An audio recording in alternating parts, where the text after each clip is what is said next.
ಕೇಂದ್ರ ಸಚಿವ ಎಚ್.ಡಿ. ಕುಮಾರಸ್ವಾಮಿ ಅವರು ಬಹಿರಂಗವಾಗಿ ಆದಿಚುಂಚನಗಿರಿ ಶ್ರೀಗಳ ಕ್ಷಮೆ ಕೇಳಿದ್ದಾರೆ.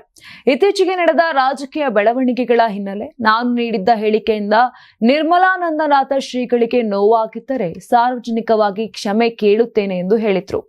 ಮಂಡ್ಯದ ವಿಸಿ ಫಾರಂನ ಕೃಷಿ ಮೇಳ ಕಾರ್ಯಕ್ರಮದಲ್ಲಿ ಎಚ್ಡಿಕೆ ಮಾತನಾಡಿದರು. ಶ್ರೀ ನಿರ್ಮಲಾನಂದನಾಥ ಸ್ವಾಮೀಜಿ ಅವರಷ್ಟು ವಿದ್ಯಾವಂತರಾದ ಮತ್ತೊಬ್ಬ ಸ್ವಾಮೀಜಿಗಳು ಇಲ್ಲ. ಅವರಿಗೆ ಅಗೌರವ ಆಗಬಾರದು ಎಂಬ ದೃಷ್ಟಿಯಿಂದ ಶ್ರೀಗಳನ್ನು ಬಳಕೆ ಮಾಡಿಕೊಳ್ಳಬಾರದು ಎಂದಿದ್ದೆ. ಶ್ರೀ ಬಾಲಗಂಗಾಧರನಾಥ ಸ್ವಾಮೀಜಿಗಳು ಸಮಾಜದ ಗೌರವ ಉಳಿಸಲಿಕ್ಕೆ ಬೀದಿಗೆ ಬಂದವರು. ಅವರಿಗೆ ದೇವೇಗೌಡರು ಸಿಎಂ ಆಗಲಿ ಎನ್ನುವುದು ಮನಸ್ಸಿನಲ್ಲಿತ್ತು. ನನ್ನನ್ನು ಕಂಡರೂ ಅವರಿಗೆ ತುಂಬಾ ವಾತ್ಸಲ್ಯವಿತ್ತು. ನಮ್ಮ ಹಾಗೂ ದೊಡ್ಡ ಸ್ವಾಮೀಜಿಗಳ ಸಂಬಂಧ ಹಲವರಿಗೆ ಗೊತ್ತಿಲ್ಲ. ನನ್ನಿಂದ ಶ್ರೀ ನಿರ್ಮಲಾನಂದನಾಥ ಸ್ವಾಮೀಜಿಗಳಿಗೆ ಅಪಚಾರವಾಗಿದ್ದರೆ ಸಾರ್ವಜನಿಕವಾಗಿ ಕ್ಷಮೆ ಕೇಳುತ್ತೇನೆ. ಪ್ರಸ್ತಕ ರಾಜಕೀಯ ವಿದ್ಯಮಾನಗಳು ಏನು ನಡೆಯುತ್ತಿವೆ ಎಂದು ಎಲ್ಲರಿಗೂ ಗೊತ್ತು.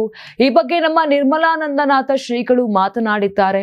ಅವರು ಮಾತನಾಡಿದ್ದಕ್ಕೆ ಇನ್ಯಾರೋ ಮಾತನಾಡಿದ್ದಾರೆ. ಸ್ವಾಮೀಜಿಗಳು ಅವರದ್ದೇ ಆದ ಕಲ್ಪನೆಗಳನ್ನ ಹೊಂದಿರುತ್ತಾರೆ. ಇಂತಹ ಸ್ವಾಮೀಜಿಗಳು ಇಲ್ಲಿಗೆ ಬರಬಾರದು, ಅವರಿಗೆ ಅಗೌರವ ಆಗಬಾರದು ಎಂಬ ದೃಷ್ಟಿಯಿಂದ ಬಳಕೆ ಮಾಡಿಕೊಳ್ಳಬಾರದು ಎಂದು ಹೇಳಿದ್ದಾಗಿ ಎಚ್ಡಿಕೆ ಸ್ಪಷ್ಟನೆಯನ್ನ ಕೊಟ್ಟಿದ್ದಾರೆ. ನೀವು ಸಣ್ಣ ಆಗ್ಬೇಕಲ್ವಾ? ಅದು ಒಂದು ಉತ್ತಮ ಆಹಾರದಿಂದ ಸಣ್ಣ ಆಗ್ಬೇಕಲ್ವಾ? ಪ್ರತಿದಿನ ನಮ್ಮ ಜೀನಿ ಸ್ಲಿಮ್ ನ ಯೂಸ್ ಮಾಡಿ ಯಾವುದೇ ಸೈಡ್ ಎಫೆಕ್ಟ್ ಇಲ್ದಂಗೆ ನೀವು ಸಣ್ಣ ಆಗ್ತೀರಾ.